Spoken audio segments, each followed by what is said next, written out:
A new year starts with new hopes, new opportunity, and yes, new challenges. As we enter 2023, many questions about what lies ahead persist. What will happen with inflation?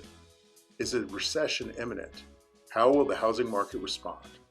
We know that supply chain restraints aren't as pervasive as they once were, and COVID-related shutdowns appear to be a thing of the past. But as old challenges have dissipated, new ones have popped up in their place. Fortunately, here in the inland Northwest, we aren't afraid of a little adversity. We are nothing if not resilient, resourceful, and perseverant. At the Journal of Business, we endeavor to keep you, our readers, informed about what's going on in your community. Our staff is dedicated to providing you with objective information on news and trends, with the goal of helping you become more successful on your chosen path. It's time to go beyond the sound bites. It's time for more depth than 140 characters can provide. It's time for elevating the conversation.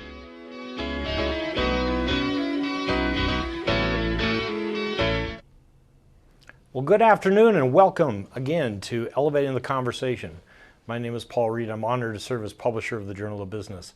I'm also honored that so many of you choose to spend some time with us these afternoons for some great discussions. You know, we started this program more than 2 years ago for that reason, because you asked us for a venue at which to have important conversations about things that are happening in the business community and issues we're facing. And we've had some great speakers over that time, including people like Stephanie Curran and Frank Velazquez and Shelley O'Quinn, Jim Frank, Steve Scranton, Larry Crowder, and Chef Chad White, and many others. Next month we have Alex Jackson, Chief Executive of Multicare Health Systems, here for discussion about the health of healthcare. But today, we are very pleased to have with us Anna Franklin, Chief DEI Officer at Providence Healthcare Northwest, for a discussion about diversity, equity, and inclusion. This is an especially important topic to me and the Journal team. As we continue to navigate as a business community and as employers this journey we're on to try to bring everyone, and I mean everyone, along on the ride to a greater economic vitality. This should be a compelling conversation. But before we get to that, I want to thank STCU for sponsoring this month's Elevating the Conversation. We simply don't get to do these kinds of things without the help of some great community partners. And STCU, as you well know, is not only a great partner with the Journal of Business, but throughout the community. Today, I'm pleased to have with us Robin Galtieri, Vice President of Retail Services at STCU, to say a few words. Welcome, Robin. Welcome, everyone. I'm Robin Galtieri, and I'm the Vice President of Retail Services with STCU. STCU is pleased to sponsor today's conversation on diversity, equity, and inclusion. The topic is important to me personally, but also to us as an organization as we've continued our learning journey related to DEI and launched our Here for Good Foundation, which is allowing us to make a much bigger impact in the communities that we serve, and we're evaluating our internal policies and practices using an inclusive lens. At STCU, our leadership team dedicates time each month to learn about ourselves relative to inclusion, conscious and unconscious bias, and how it can impact our relationships with one another, our teams, the organization, and the communities that we serve. In addition, we're implementing employee resource groups this year to ensure that we maintain an environment of inclusion and belonging, while also maintaining an open dialogue internally around how we can always do better. As anyone dedicated to this work will tell you, it sure isn't always easy. We've gotten uncomfortable, and we allow space for one another to lean into that discomfort in order to learn and grow. Because what we know is real learning happens just outside of our comfort zone, and we are committed to doing the uncomfortable work to continue to lead STCU well. We are excited to hear from Anna Franklin today and the opportunity to continue our own learning journey. Thank you so much to the Journal of Business for virtually bringing us together this afternoon. Good afternoon and welcome to Elevating the Conversation. My name is Lynn Parrish. I'm the editor of the Journal of Business, and I'm pleased to be joined by Anna Franklin.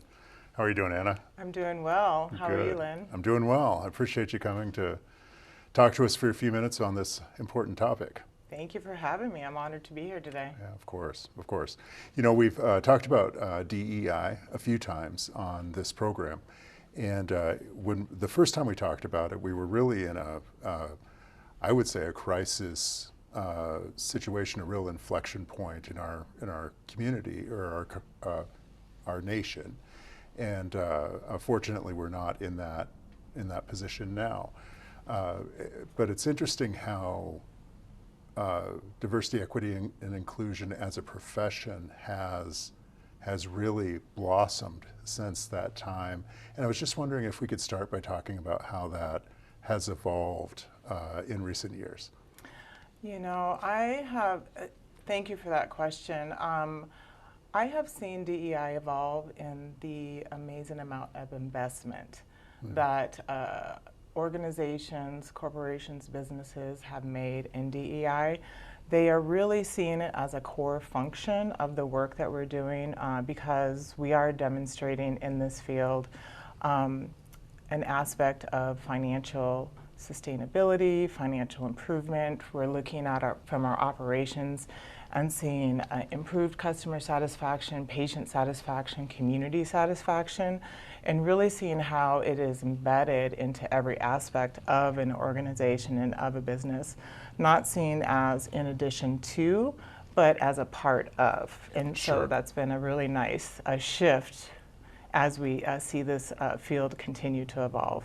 Yeah, and part of that evolution has been a little bit of a expansion of scope, right? Because at first we talked about diversity and inclusion, and then it was diversity, equity, and inclusion, and now we're seeing diversity, equity, inclusion, access, and belonging in some cases. Can you talk a little bit about the importance of, not individually each one of those, but of having all of those together as one? Yes, actually, having all of those together as one is just a way in which individuals entering a new organization can bring their lived experience, their education, their background, and personal experiences.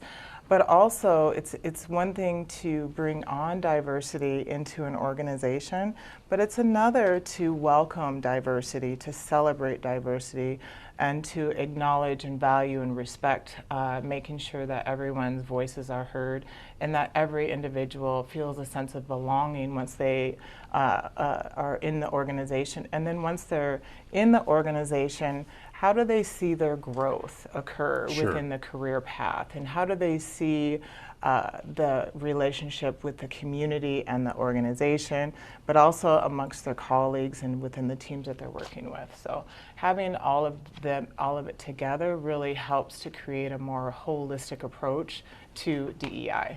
That makes a lot of sense. That makes a lot of sense.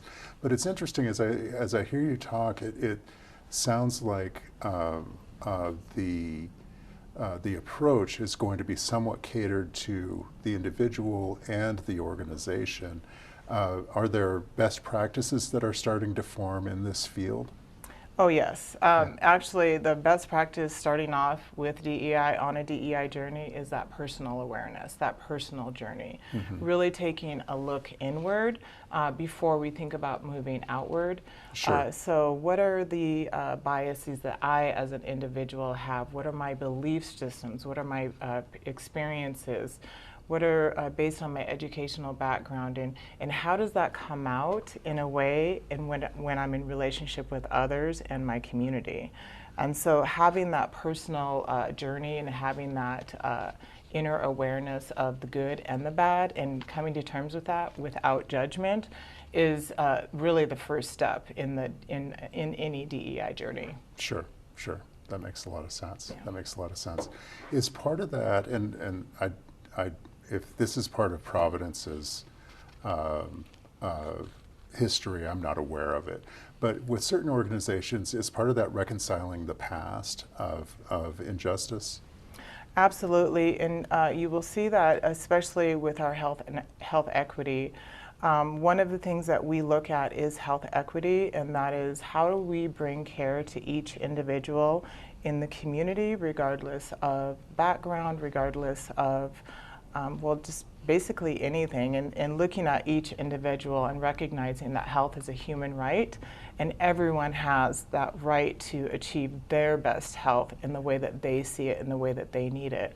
And so as we look at health equity, we're acknowledging that inequities have occurred in the past, and in our own community, we have healthcare disparities amongst different populations. Sure. But what's important is that as we're looking at this information, receiving the voice of our community and their experiences and their feedback, we're also looking at the qualitative aspect, but then the quantitative aspect, and seeing what are the health outcomes when we apply a DEI lens to the data that we have in front of us. Sure. And sure. how can we then develop our strategies and our tactics to really listen to the voices of the community and think about things from different perspectives and adjust our approaches.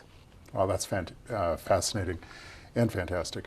I wonder, are we at the beginning of that journey, or is this something that health care organizations have been addressing for quite some time now? It depends on the community that you live in. I would say across Washington State, we are early on in our journey, and we have significant opportunities, but we've also had some amazing successes. Sure.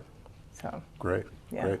So, but this touches on another subject that I was thinking about as I was mulling our conversation, which is when I think about efforts in this field, diversity, equity, and inclusion, what I picture is from an organization culture standpoint and an employment standpoint. But what you're touching on is how it applies to the practices of the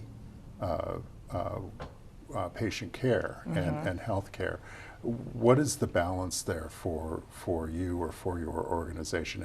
In other words, how much of your time is spent on culture and human resources type questions, and how much of it is that health equity that you referred to?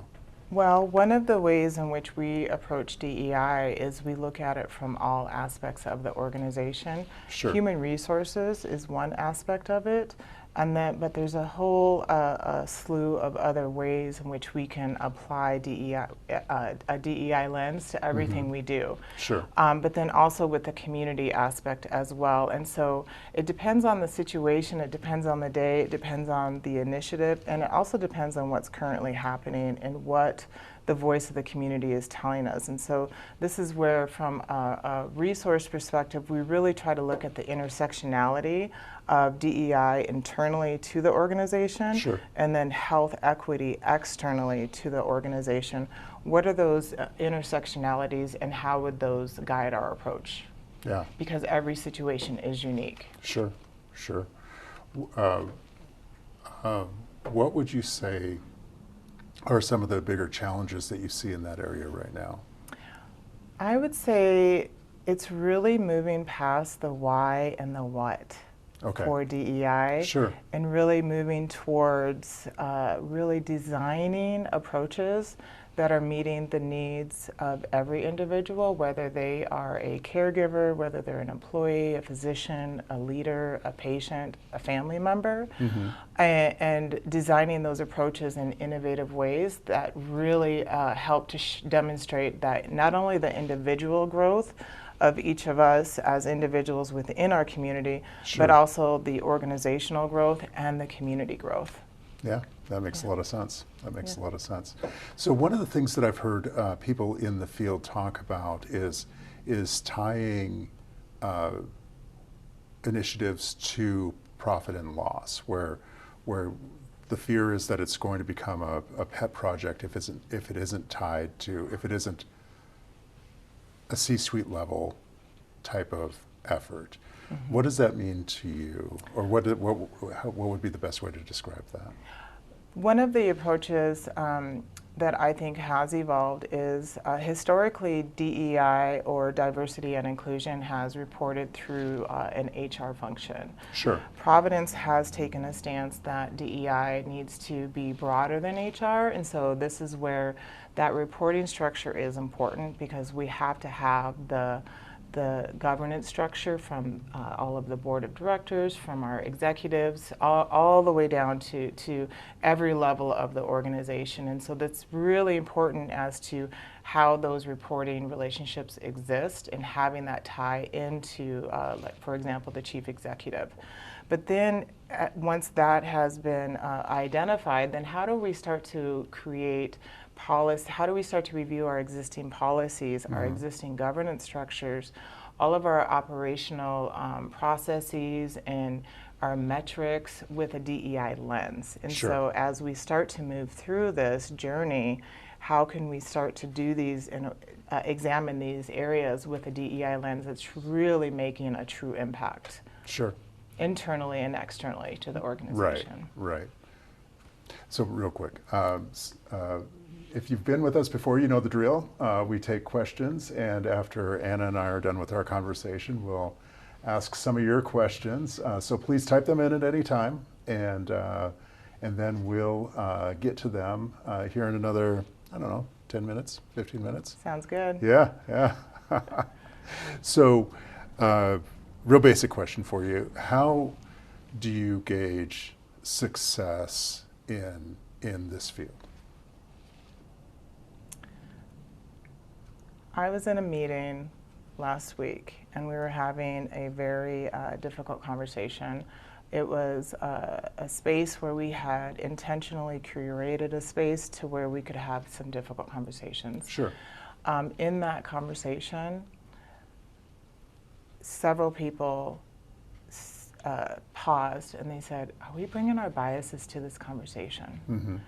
Are we checking our biases at the door? Are we about to make a decision, and have we considered what we're bringing to the table? Sure. And whose voice are we missing from this table? Yeah. That to me is a gauge of success. Yeah. And it's just such an amazing feeling to have that, those conversations occurring. We can, I think it's very important to measure success. I think bringing that quantitative approach is definitely a measure of success, especially when we start to see that from a change behavior. Sure. Are there metrics that are emerging as best practices in the field? Yes, actually, knowing your workforce, knowing your leadership structure as compared to the community, but also looking at it from a turnover rate. What is our overall turnover rate for all populations and all ways in which individuals identify, and really looking to see how is that shifting over time. Yeah. That makes a lot of sense. It was part of a conversation that Keonta Duncan was our guest last time we talked about diversity, equity, and inclusion. Hi, Keonta. And one of the things we talked about was it not necessarily looking at it from a pure number standpoint in terms of we need to have this number of people of this particular demographic in these positions, but looking at it more holistically as you're talking about. And especially understanding the various cultures of the community. Sure. And understanding what is our community telling us. And this is where really understanding that voice of the community and aligning our initiatives to really support and grow. Sure. So much of what we're talking about is customized or catered to the organization, right? So what applies for Providence may not apply to a financial institution or a manufacturer. Some of it will, but not all of it. And so I want to talk a little bit about the profession, because we're starting to see more people at an executive level working in diversity, equity, and inclusion. And so what does that look like for professionals in that field? Is it a place where it's easy to move from one industry or sector to another? Have we started to see any of that sort of action? That is the beauty about this field. I actually have a degree in urban and regional planning, and I'm a Lean Six Sigma Master Black Belt, process improvement. I have a significant love of data and processes. Sure. I did move into this field early on in my career. I've been in healthcare for a little over 30 years, and I quickly seen the need from an inclusion perspective and a belonging perspective to start to embed that into the work that we're doing as we're working on processes, policies, and practices, and bringing in that lens. And so I definitely see a shift, and in this industry, there are a number of individuals that are coming in from different industries because they've had those same aha moments, those same journeys, and you can see the correlation between DEI work and operations and strategy and finance and manufacturing, basically any industry. Sure. Sure. Well, I can completely see a link between process improvement and the DEI endeavors. Yeah. Yeah, we do a lot of root cause analysis. Oh yeah, sure, sure. I bet you do. Yeah. So one question I wanted to ask, perhaps from a place of ignorance, is most of the people I know who work in DEI are with large organizations.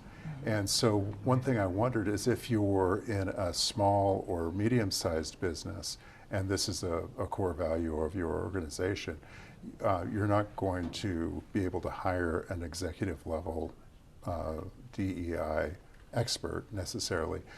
What options or what advice would you have for smaller organizations?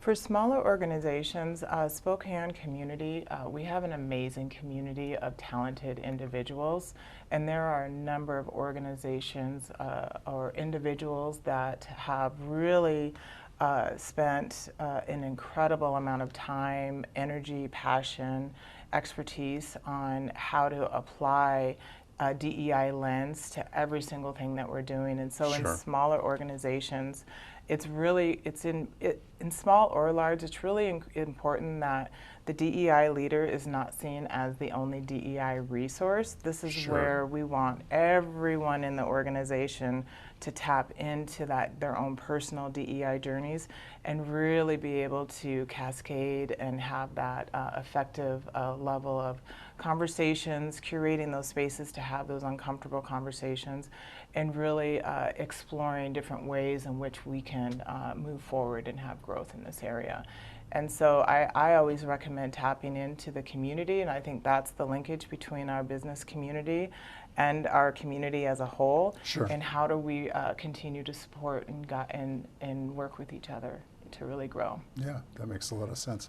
Do you feel like as a community that we've seen progress at this point?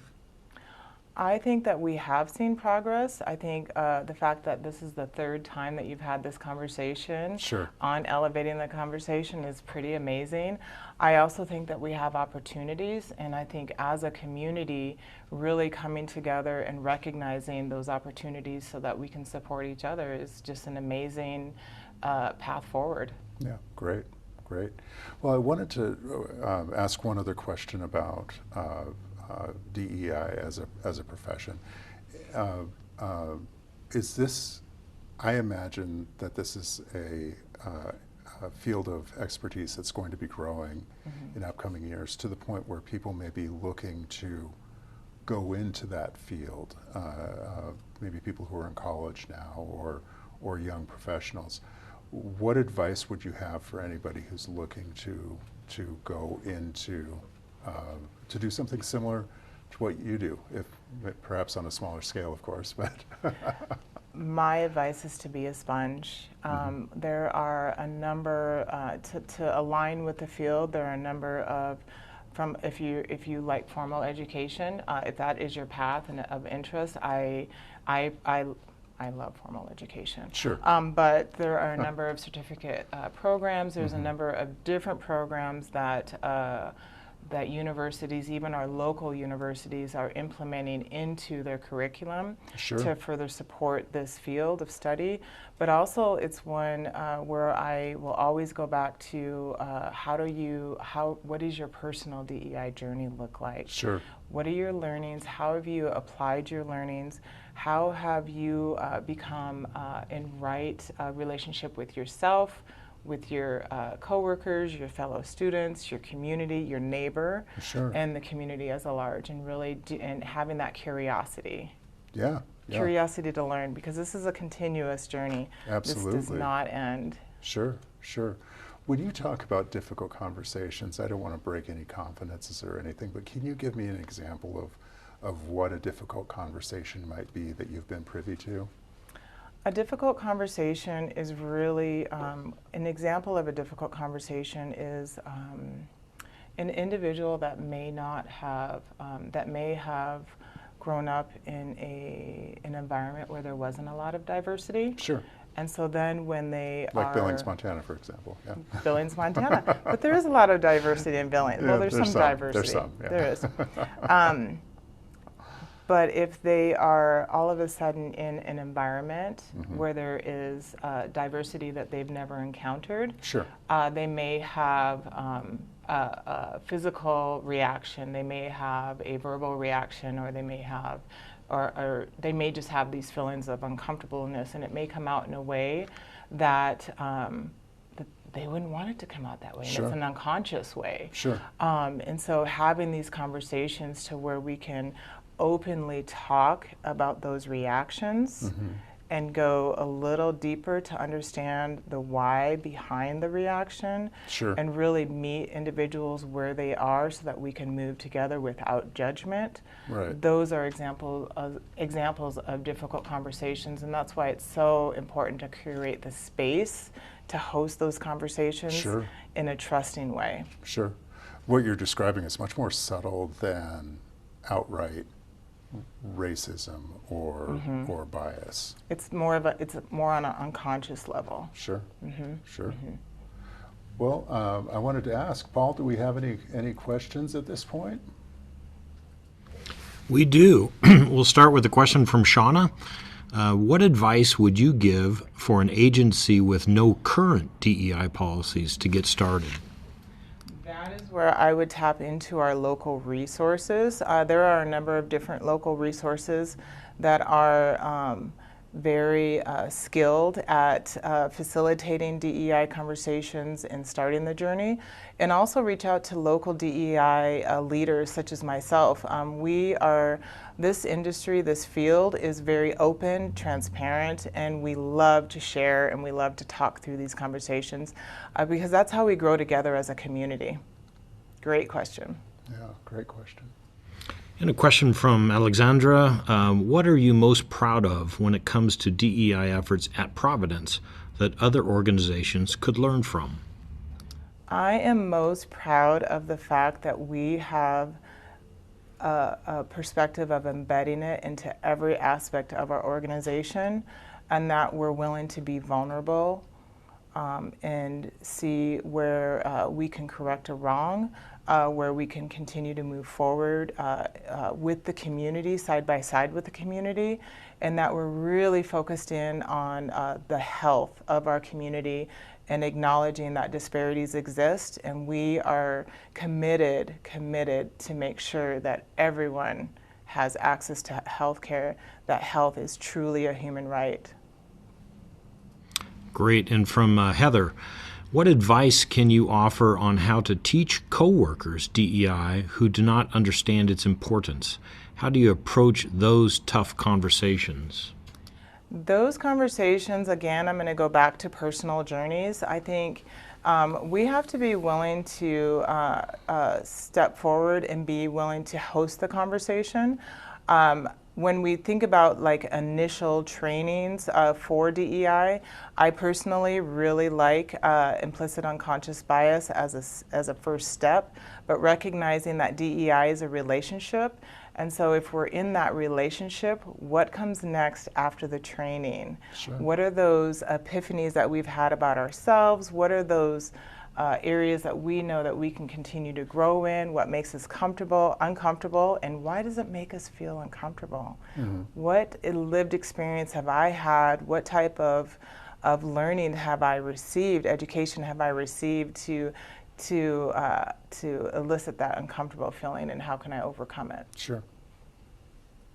And a question from Alina. What role can we all play in encouraging DEI in our workplace if we don't have a DEI title? Oh, this is a great question. I firmly believe that in every aspect of the work we do, we have to start looking at things with a DEI lens. So if we're working on a strategic plan, how is DEI embedded into that strategic plan? If we're looking at our outcome data, communities, patient satisfaction, how are we applying a DEI lens to the way in which we're reviewing that information and hosting these conversations? And a question from Ed. I imagine every organization experiences some resistance to implementing DEI principles and mindset. How do organizations best deal with resistance or apathy when it comes to implementing DEI operationally? The best way to deal with resistance from my perspective and from my experience has been to really start hosting the conversation and to really understanding the why behind the resistance. Where are individuals coming from? What are their perspectives? And this is where implicit unconscious bias is an amazing way to look at it, because we want to look at things from different perspectives.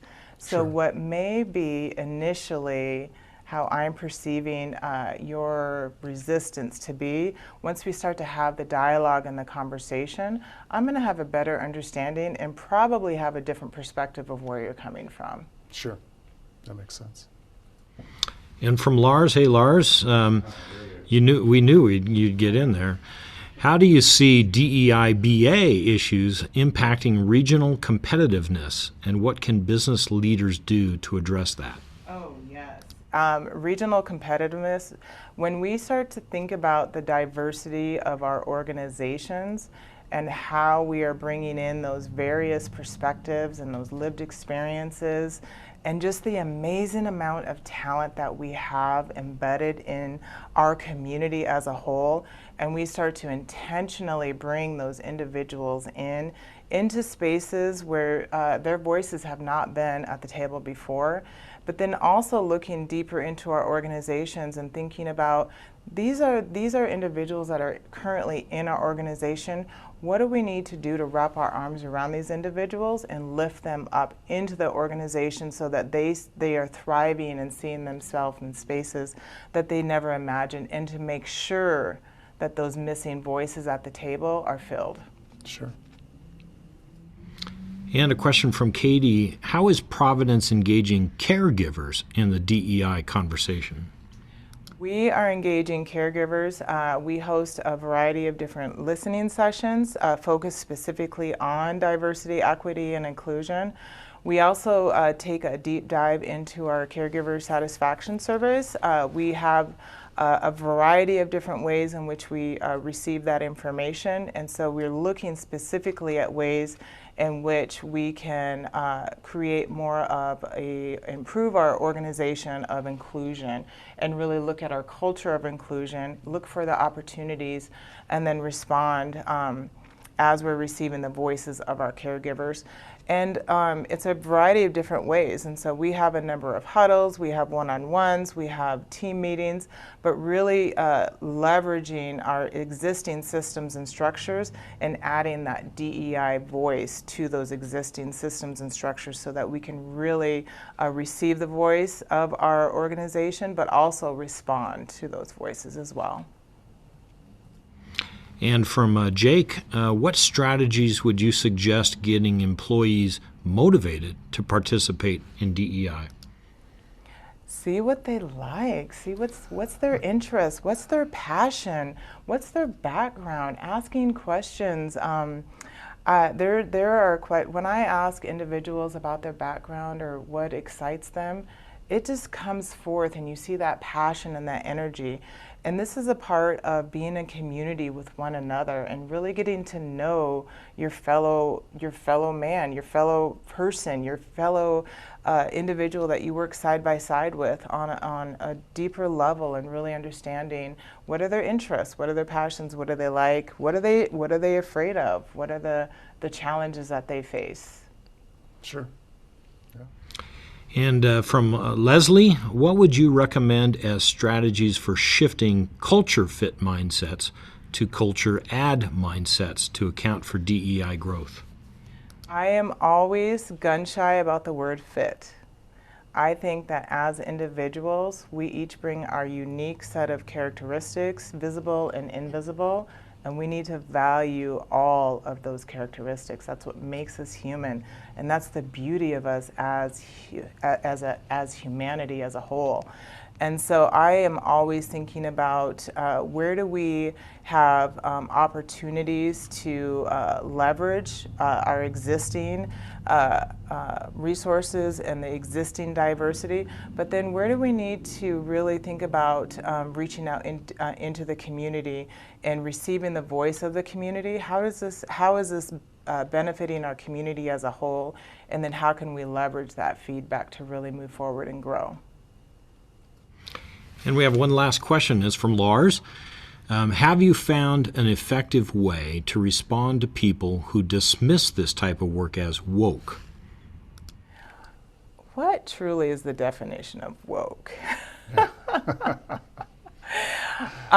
When that conversation comes to me, I think this is, again, having that conversation, that one-on-one. To me, those are more one-on-one conversations.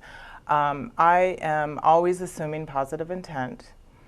And I assume that individuals are approaching conversations from either they are very knowledgeable or they feel very comfortable in this space, or maybe they're a little fearful. And I can't assume that they're coming at me with negative intent. And so this is where I think it's important that we think about ways in which we house those conversations so that we can truly seek different perspectives and have a different understanding of where individuals are coming from.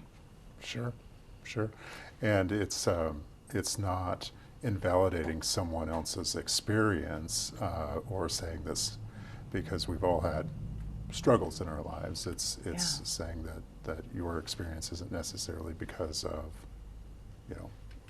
your background or your skin color or preferences. Yeah. Exactly. And it's really stepping back and having that conversation, that relationship. Again, DEI is not a transaction, it's a relationship. And in order to have the relationship, we have to talk to each other. Yeah. Well, and that's a great way to put it, not a transaction, because I feel like the conversation, and I'm not talking about this conversation or elevating the conversation, but as a community, I feel like the conversation is gaining more depth as time goes on and context, and I think that's a positive thing. Yeah, I agree. Yeah. Yeah. Anna, thank you so much. You're It was welcome. great to meet you. We never met Thank before. you. I know, Yeah. this has been fun. Thank you. That happened. Yeah. Yeah, we'll have to keep in touch. For sure, for sure. Well, thank you for joining us today. Please join us in just 2 more weeks. Just 2 weeks away, we're going to be talking with Alex Jackson of Multicare Health System about the health of healthcare. It will be another fascinating conversation, and we hope you carve out some time to join us. Enjoy the rest of this day. Happy opening day to my fellow baseball fans, and we'll talk to you soon. Thanks. Thank you. Thanks.